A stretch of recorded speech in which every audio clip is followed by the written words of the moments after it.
Hello and welcome to the two-man power trip of wrestling. I'm your host, JP John Paz. With me today, very special guest. She's an actress, a singer, a former WWE ring announcer. She is Lauren Mayhew. Lauren, welcome to the two-man power trip. How you doing? Thank you so much. Good to be here. I'm doing great. What is going on in your world? What have you been up to? Oh goodness. You mean since I left the WWE? A Yeah. lot. Yeah. So in addition to being the ring announcer for SmackDown and ECW and Superstars back when I was doing it in the day, I also act and sing and DJ. So I up until just this past year, I did 7 seasons of a DreamWorks show that was on Hulu and Peacock called Trollstopia. So it was an animated show that I was one of the series regulars on. I was the voice, the speaking voice and singing voice of one of the main trolls, which was a lot of fun. Been doing a couple different guest stars. I was on Blacklist, on 911, on FBI Most Wanted. Now I have like a pretty sizable DJ career where I tour internationally and then also all over the US. I just got back from EDC Orlando and I'm performing this weekend in Florida and then next weekend in North Carolina. So keeping busy with all of that and new releases on Spotify. Yeah, I guess that's kind of the gist. Wow, super busy. Acting and singing and traveling. Wow, you're keeping yourself really busy these days. hmm Yeah, for When sure. when you look back at some of your like TV stuff, were you on Dexter as well? I could have sworn. Yes, I was on Dexter. That was I did the seventh season, the first time that it was on. I've also done a bunch of other guest stars and recurrings and feature films and stuff like that. But I was just listening to some of the more recent credits. So Nice. What's it like though, as far as being able to juggle the singing and the acting? Is that tough or no? sometimes it can be because sometimes the music portion is, late night weekends, whereas all the acting stuff is typically during the day. And so I kind of feel like sometimes I live two different lives and have to be awake at all times. Yeah. So I become very good at one of my superpowers is being able to lay down and take like a 15-20 minute nap and I can fall asleep in like a minute, which I feel like power naps are my jam.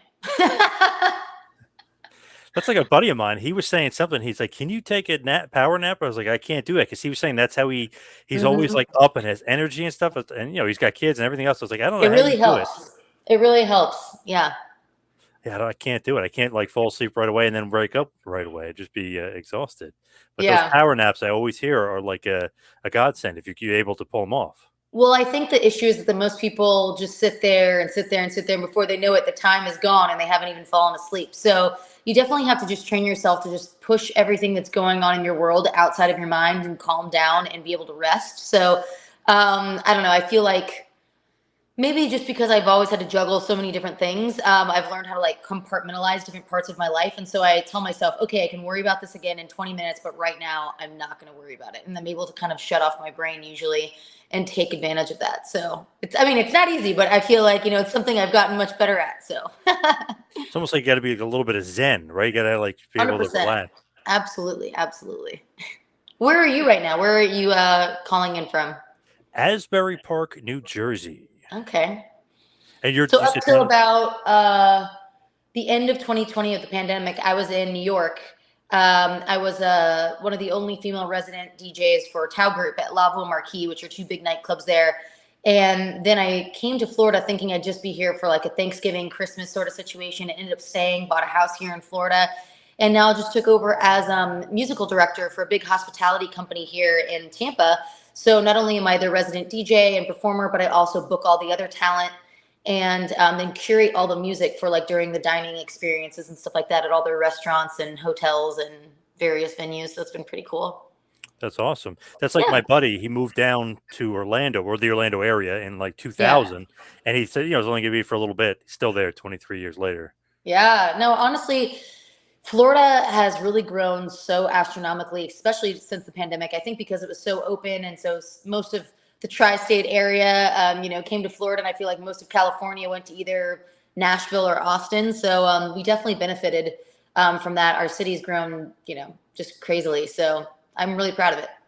Seems like they handled the COVID and all that, the pandemic, better than everybody else. It just seemed like, but Yeah, I mean, I think so. I mean, listen, like I wasn't here for the whole first part of it, so I don't know like everything that, at the beginning stages of how they did it. But I think that I know a lot of the residents here like appreciated being able to still live life somewhat normally. Like I think it also made it easier because since Florida is such a year-round warm climate, we could do outside, restaurants, dining, whatever, pretty much even during the winter before even anyone else in New York and the other parts of the U.S. was doing that at all and had that capability. So I think that definitely helped out as well.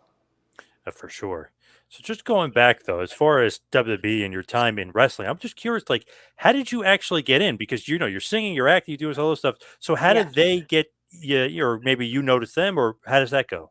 So what happened was I had taken a year off acting and singing mainly from when I was in college at UCLA for my senior year. And, thinking like, I just want to focus on school and being a kid and all the stuff. And then I graduated and I was like, man, I did all my pre-med prereqs at UCLA and then minored in Spanish. And I was like, all my family are doctors. And I was like, I don't really want to be a doctor. I love what I do. And I was like, well, now what? So I was just started auditioning for things again, kind of reached out to some of my old agents and managers and stuff and said, okay, I'm ready. Let's go. And, it's kind of difficult. Like people would be like, well, you were doing all this stuff. Like what happened in this year? I was like, nothing happened. I was just in school. So I started auditioning for things, but it was slow moving at first. And then I got this opportunity to audition for the WWE.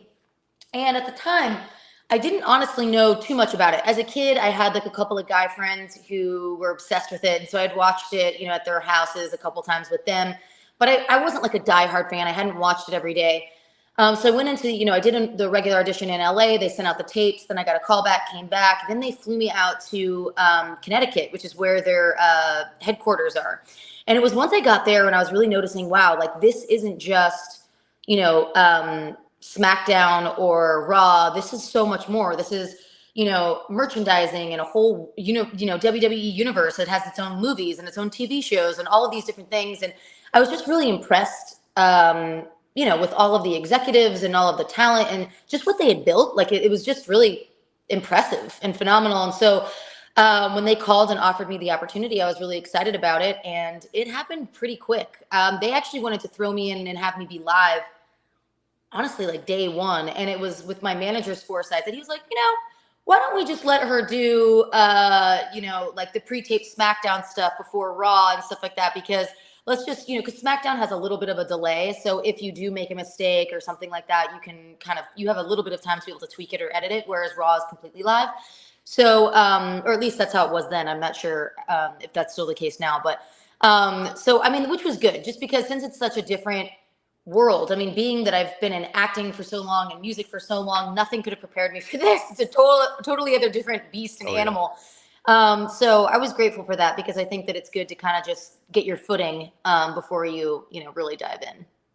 How'd you get the audition though? Like, is that something that's in the Oh, paper or? actually it was from my commercial agent, randomly enough. I guess it came down on Breakdown Services, which is for actors, kind of like it's a service that managers and agents get that basically give a breakdown of all the different types of roles that are coming out, from feature films to TV shows to all this different stuff. And I guess it was on there. And he sent me this audition, and I was kind of like, I don't know about this, but I was like, oh, whatever. Like at the time, wanted to get back out there and get my feet wet again and start auditioning for stuff. So I was like, sure, let's do it. So the audition basically consisted of singing the national anthem and then, doing some fake ring announcing essentially with of some of the wrestlers. And then when I got called in for the screen test, I had to go into a recording studio and record it live for all of them to hear.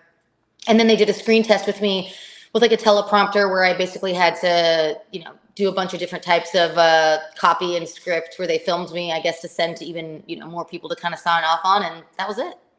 Do you remember who was there, like for the audition? Like, was it Johnny Ace or who's like It running? was, do you remember John Big Gabrurik? Yep. Oh yeah. He was the one that I spoke with. He was kind of my main point person. There was also Steve. Vince McMahon wasn't there at my audition. I didn't meet him until I booked the job. I think it was on my first.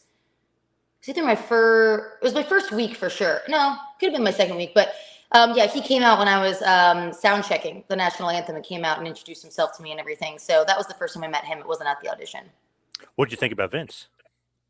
Super professional, super kind. very direct and to the point, which I appreciate. I feel like being an entertainer and being an actress and a singer in the entertainment industry since I was a kid, I have a thick skin, so I prefer people to just tell me, if they want me to change something or do something different or whatever. And so, yeah, any tweaks or anything, like he was, pretty straightforward about, which I appreciated. And so we always really got along well. When you go back to the audition, how many people are you kind of like up against, so to speak? Oh, honestly, with this, it was nationwide. It was like they auditioned everywhere because I mean, the headquarters are in Connecticut. So I know they're auditioning there in New York. They're auditioning in LA. I don't even know where else. I'm sure maybe one or two other cities or locations. I think Breakdown Services, I think, goes to New York and the tri-state area, California, and then like the Southeast, like Atlanta and like that whole area. So I don't know. Anyone from those places could have submitted. I honestly have no idea how many people it was though. So. But you got hired pretty quickly, it seems. Yeah, it all went pretty quick. I'd say from the initial audition to the second callback to the screen test to me actually booking it, it was less than a month. Wow, pretty impressive. I guess they Yeah, really liked you. You must have hit the home run, right? I guess. Well, they also were in desperate need because they didn't have anyone who could sing because Lillian Garcia had left at this point. So their other ring announcer was not a singer. Hmm. So I think that it was, kind of dire. They obviously wanted someone to sing the anthem. When you look at that, right? Do you pay attention to what Lillian was doing before, or this is like, I don't really pay attention. I just do my own thing. No, I definitely watched her. Like, I wanted to see, I think it's good to know because I wanted to respect the brand and the integrity and kind of, obviously she'd done it for years and years and years. So I think it's good to know, what she kind of, did and brought to the table. But at the same time, I didn't try to copy her. I just, I tried to be, my own self, but within that sort of framework. Did you really like watch her, or were you watching the product, or just like focusing on her and what she was doing? I think everything, to be honest. I was just picking up on different nuanced things, like seeing, nothing really honestly truly prepared me for it until I was there and going through it. But yeah, I mean, I was just watching clips online. So it wasn't like I had the chance to speak to her or anything or know any sort of details like that. It was really just watching different clips of her online on YouTube of her either singing or ring announcing and things like that. Do you watch current wrestling at all? Pay attention to what's going on today? I keep up. Actually, it's funny. I just ran into a bunch of the wrestlers of the gang at in LA. I was there for a show and that I was performing in, and also some recording sessions, and ran into a bunch of them at the Laurel Hardware, which I guess is like a restaurant that they frequent a lot. So it's pretty funny. I was like, oh my god! And I ran over and said hi. And yeah, we also, like I keep in touch with some of them. There's actually some, I live in Tampa now, and there's a lot that live here. Oh So I yeah. see them sometimes or whatever too. Um, Titus is actually a investor at one of the properties of Next Level Brands, which is the hospitality company in Tampa that I'm the musical director for. So we're also friendly. He does a ton in the community. He's always like giving back and doing charitable stuff. So that's cool. But the Miz lives here, and I don't know, there's a bunch of others. Any familiar faces when at the as far as in LA, as far as like guys you worked with or women you worked with before? Some were ones that I knew, and so Miz was one of them. But some were ones. There was actually a new girl. Now I'm gonna blank on her name, which is gonna kill me. Really pretty Asian girl. She does ring announcing now. If you said her name, I would know it. Who does the announcing? Well, Samantha Irvin. Samantha is No, I don't one think of the her ring name was announcers. Samantha. Anyway, very sweet girl. But she was one that I didn't know. She's currently on it as well. With the other guys. But yeah, it was cool to see them. It feels like Samantha, who does the ring announcing now, was a singer before. I think she was on The Voice or one of those. Like, Oh, okay. so she. It seems like that's what they're going for again, the singer, but also and it had like the double duty kind of thing. Yeah, maybe. I don't know. This girl, maybe she was doing the behind the scenes interview stuff or something then. I'm not actually sure. She was just telling me that she did announcing. So I assumed that that was ring announcing, but I'm actually not sure. Yeah, they got a bunch of girls backstage that do their backstage Hmm. announcing too. Yeah. When you're doing double duty, is that just a part of the job? Like, because obviously, like, let's say Justin Roberts, obviously he's not singing. I mean, he's just doing the ring Right. announcing. So, what do they say? Like, hey, by the way, it's double duty, and it's still the same pay, but it's double duty. Well, I don't know that we all make the same pay, actually. I'm not privy to what Justin Roberts is making, Right. but I think everyone kind of has their own negotiations behind the scenes. So I don't know that that's true actually, but yeah, I mean, I'm sure they take that into account. Because you're doing multiple things. But I mean, to me, I really liked it because, there's something special about singing the national anthem. It's such a source of pride, for our country, and a privilege and an honor to do and to be able to perform. Also being a singer, it's nice to be able to show off that talent and skill of mine, and then also do the ring announcing part too. And then I think it also kind of separates you, apart from the rest of the crowd, being able to do, some other skill sets. So yeah, I think it's nice. Yeah, it makes you more valuable too. Yeah, I would hope so. When you look at it too, and I know wrestling people will say it's not sports, but sports entertainment is a sporting event. So usually the national anthem gets everybody kind of psyched and ready Amped for the up for game or sure. for the moment.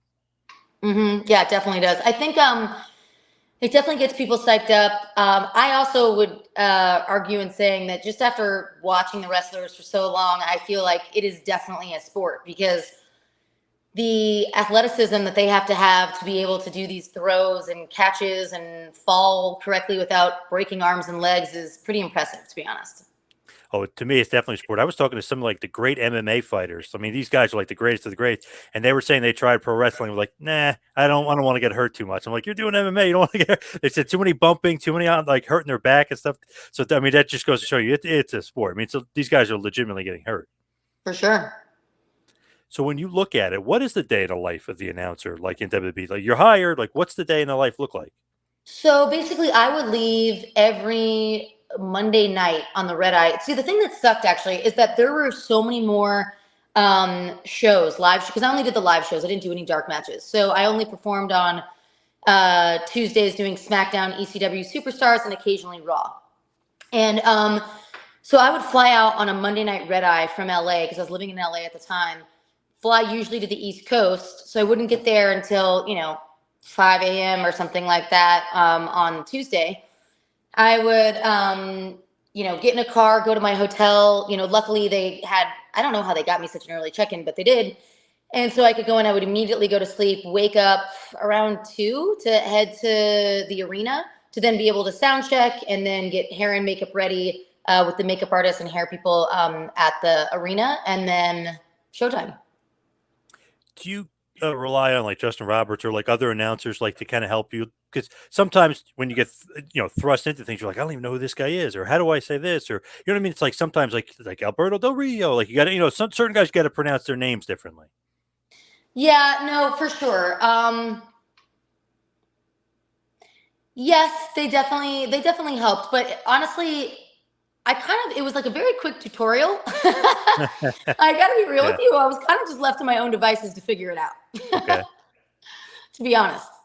When you like when you're there, do you talk to the other wrestlers like, hey, what, where do you want to be from, or like, do you go that much into detail when you're ring announcing? Well, they actually give you all of that information. So I have it in advance, like with sheets where I can study it with their weights, with all of that sort of thing. And the one thing that they do tell you is they want you to kind of be familiar with their intro music too, because you kind of know which next fight is coming up, but sometimes they can change it and you're already out there. So you need to be able to kind of think on the fly and recognize a different theme song so that you can introduce someone else if that's the case. I think that maybe only happened to me once. They're pretty good about having it all kind of locked and loaded storyline wise. So I never really had to switcheroo, while I'm up there, which was great. Yep. Because, I think sometimes when that would happen, the one time where, a different music played, I was like, wait, did they just accidentally play like the wrong music? Should I still announce the same thing or should I not? So I ended up doing the other wrestler and it was correct and whatever. But you just never know, because you go up there thinking that one thing's going to happen. And then when that changes, that could definitely be a little confusing at times. But like I said, that only happened one time during my time. So Do they tell you in your earpiece, or do they even give you a heads up, or you just got to be ready? no, there's no earpiece. Oh, okay. And you're up there with just like a handheld mic in front of 50,000 people in the middle of a ring. There's no way that anyone can really tell you. Yep. Unless it's like in the middle of a match and someone tells you, like when you're on the sidelines and like, like at the ring, at ringside, and somebody can tell you then before the next one. But otherwise, if it's the first match and you've already done your entry walk in, really the only way to know is if they somehow change the intro music and oh, that's not this wrestler's intro music, that's this wrestler's intro music. So then you just know to say different wrestler. So how do you get your style? Do they say like how they want you to be, or you do that on your own? So they were like, okay, so I mean, they definitely, they want cocktail dress, sort of thing. Um, they didn't really want stilettos on the mat because they had issues before with girls digging holes into the mat.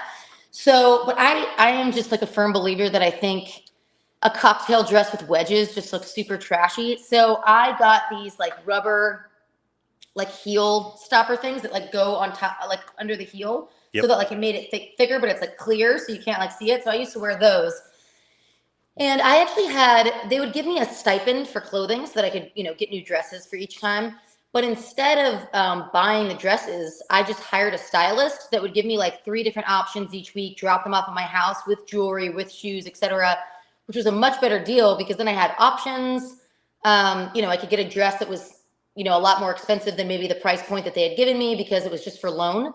So there's a lot of PR houses in LA that will loan dresses to actors for red carpet events, to celebrities for interviews or for live TV performances, or different talk shows and things like that. And this was definitely like one of those sorts of things. So it definitely wasn't hard for me to kind of like coordinate a deal where I could, get really amazing couture dresses sent to me, and then I just return them once I've worn them.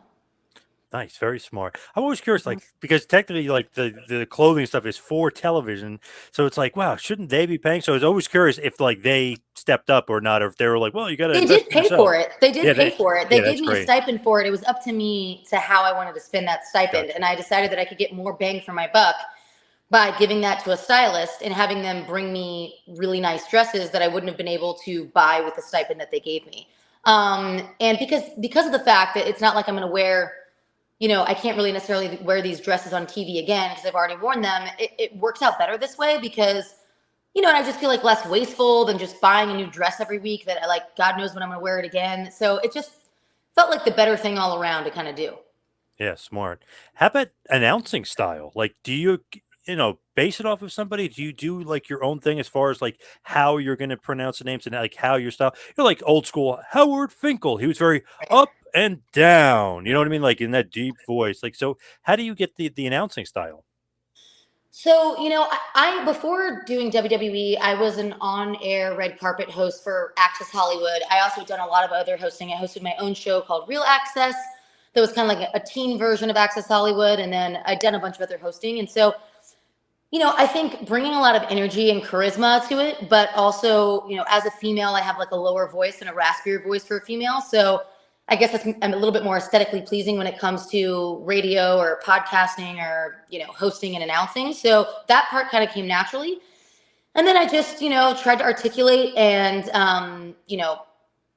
I guess, project my voice. I mean, I have a microphone, but still just bringing some sort of like excitement and enthusiasm. I didn't really try to emulate anyone else necessarily.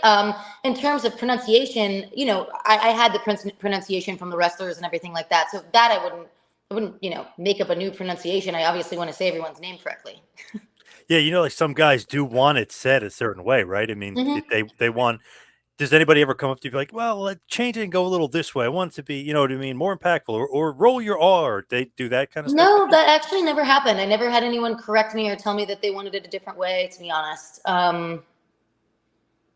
No, I didn't have that happen actually. Felt like you were a different announcer too, because sometimes like the male announcers will be very wrestler-ish. You know what I mean? They'll Mm-hmm. have that like fake wrestling voice kind of thing going Mm-hmm. on.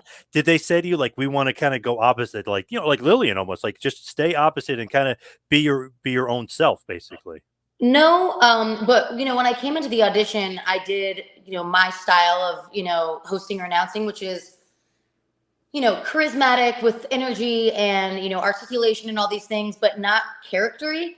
Because that's, I think that sometimes just it's easier to connect with an audience when there's some like more element of like realism in that. Like, and I'm not putting down these other fantastic, announcers. I mean, I think that there's something to be said about the drama that they kind of bring to that. But that just wasn't my style. And because I came into the audition and the callback and the screen test bringing that, and they seemed to like it, I just kind of stuck with what they were already liking, if you will.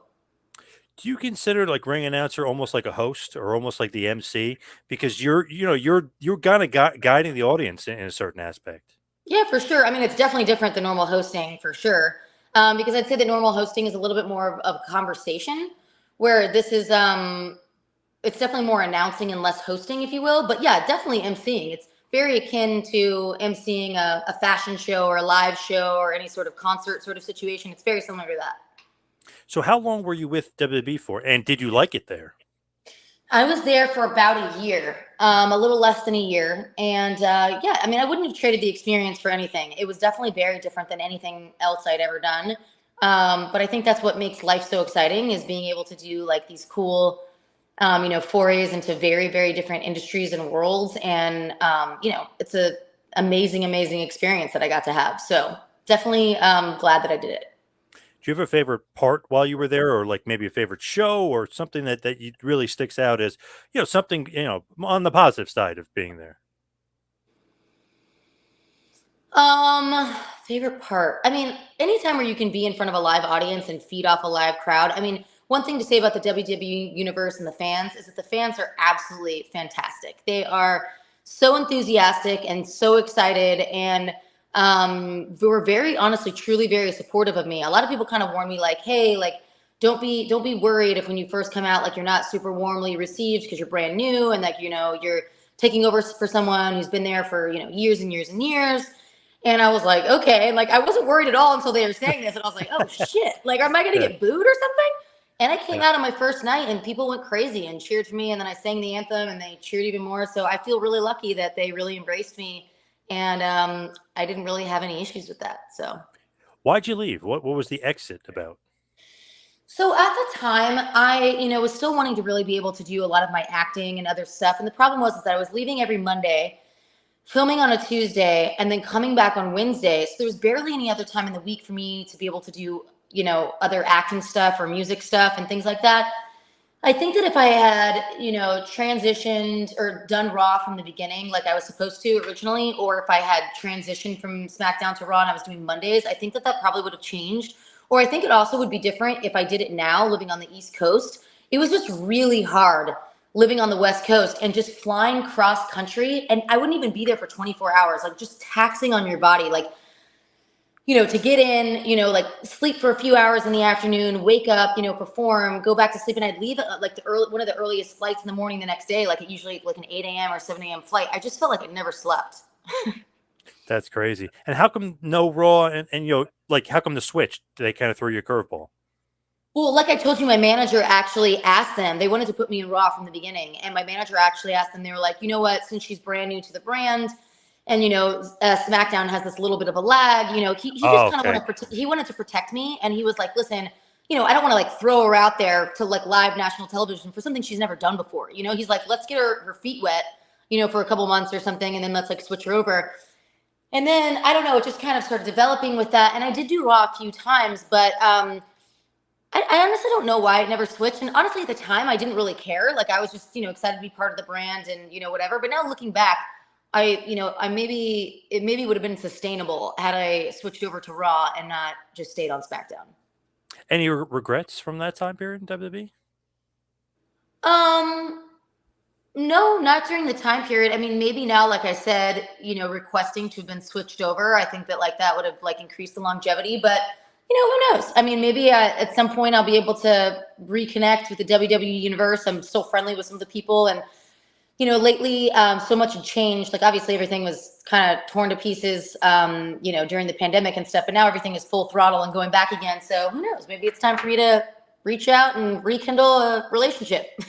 So open on your end, you would go back. Yeah, I would. Oh, nice. As we hit the wind down here, we head towards the finish. What is next for you? I have a lot of shows coming up, which I'm really excited about. I have a huge New Year's Eve performance in Tampa at this really beautiful luxury hotel called Hotel Haya. That's going to be really fun. I'm playing with a live saxophonist and conga player and going to be singing as well. So that's going to be a lot of fun. Also have a lot of other shows both this month and December. And then now finally, since the SAG-AFTRA strike is coming to an end, I'm looking forward to auditioning for a bunch of new roles finally. Yeah, Like finally. it's Oof. been such a process and negotiation that which I'm grateful to, especially because I've done a lot of big video games. So I was in Red Dead Redemption. I was in Uncharted 4. I played Harley Quinn in some of the WB games. I'm in League of Legends. And so some of the stuff that they were fighting for was to get residuals for voiceover actors in these games, because these games go on to make billions of dollars. And Yep. as a voiceover actor, you get a good day rate, but then you never get any residuals. And they can continue to sell this game 30 years from now. So, I think that that's meaningful. So I'm grateful that they're going through that, but it is really difficult, when you don't have the opportunities that you normally have in terms of, auditioning. So I'm excited for that to start again. And where can everybody find you, social media and otherwise? Yeah. So pretty much everything, I'm either under Lauren Mayhew or Lolo Mayhew. All my social media is Lolo Mayhew on Instagram, on Twitter, which I guess, is now X, on TikTok. Everything is Lolo Mayhew. YouTube is actually Lauren Mayhew. And then also my Spotify, if you want to check out my music, or if you're on Apple Music or Deezer or Beatport or any of the other music DSPs, I'm Lauren Mayhew. All right. Awesome. Lauren, thank you so much for all the time. Really appreciate it. Absolutely. Thank you.